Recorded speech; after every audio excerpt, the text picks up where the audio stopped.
What's good, YouTube? It's your boy 003 coming at you with another YouTube video. And today we're playing Sifu, which is a new fighting game that just came out a few days ago. And yeah, I just made this video basically just to tell you some tips and things you should know about the game before going into it. So yeah, I'm gonna get right into it. So first of all, this isn't just your typical beat 'em up game. This is a game that rewards timing and well-placed moves. So if you think you're just gonna button mash and press square and triangle and think you're just gonna be successful in this game, you're in for a rude awakening.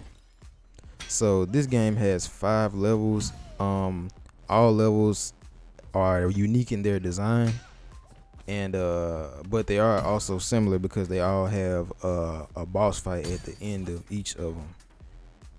And yeah, they're designed pretty well in my opinion, and it was just a fun time just picking up weapons and just exploring this world that they've crafted, and it's nice.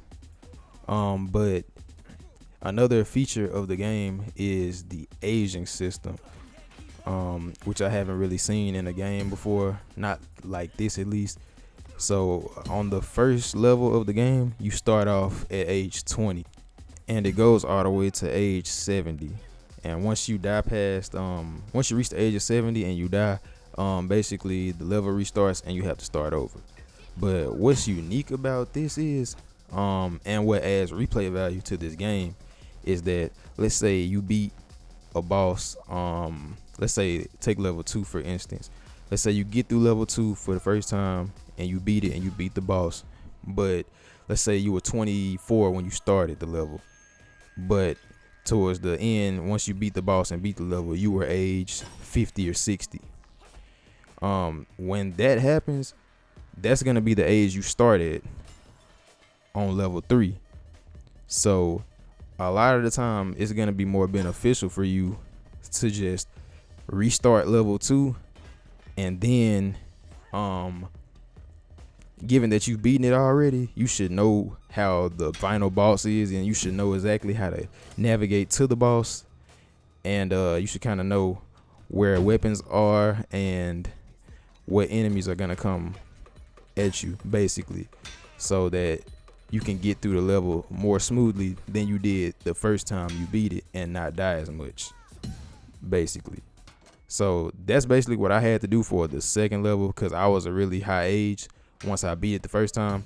So basically I had to go back and just beat it, but it wasn't really that bad, because at that point I had figured out how to beat the boss, and I figured out everything I needed to know about the level in order to progress through it fast, and I was prepared for everything that was thrown at me. And there is no way to actually like decrease your age in this game. There is no feature or skill that can decrease your age, but they do have there is something called a death counter though, which is on right beside the your age in the game. And what that basically is, it starts off at 0, but as you keep dying, like if you die a bunch of times in a row, that number is gonna keep going up. So if you die a bunch of times in a row and your death counter goes up to 5, then that means the next time you die, you're gonna age 5 years instead of just 1. Now there is a feature in the game to where you can decrease your death counter, but not your age. Like I said, the only way you can decrease that age is if you start that level over, and then you just basically, don't die as much as you did the first time as you played it. But the way that you can decrease that death counter is there are these blue or greenish looking shrine things that are just kind of scattered throughout each level. And I believe it's the very last skill, like all the way. If you go all the way to the right, you'll see where it says you can reset your death counter to 0, and you can use XP in order to purchase that so that you'll go back to 0. So that the next time you die, like let's say your death counter is at 5 or 6, you can reset it back to 0, so that the next time you die, you won't age by 6 years or 7 years. Because if you're aging at that rate, you're not gonna be able to die that many times before you're gonna have to reset that level. And so the last thing I'm gonna talk about is the boss fights. and basically how I approach them and how I think the best way to approach them. So with the boss fights in this game, they're pretty challenging. Not like Dark Souls type challenging, but they are pretty moderately challenging though, and they're satisfying once you beat them.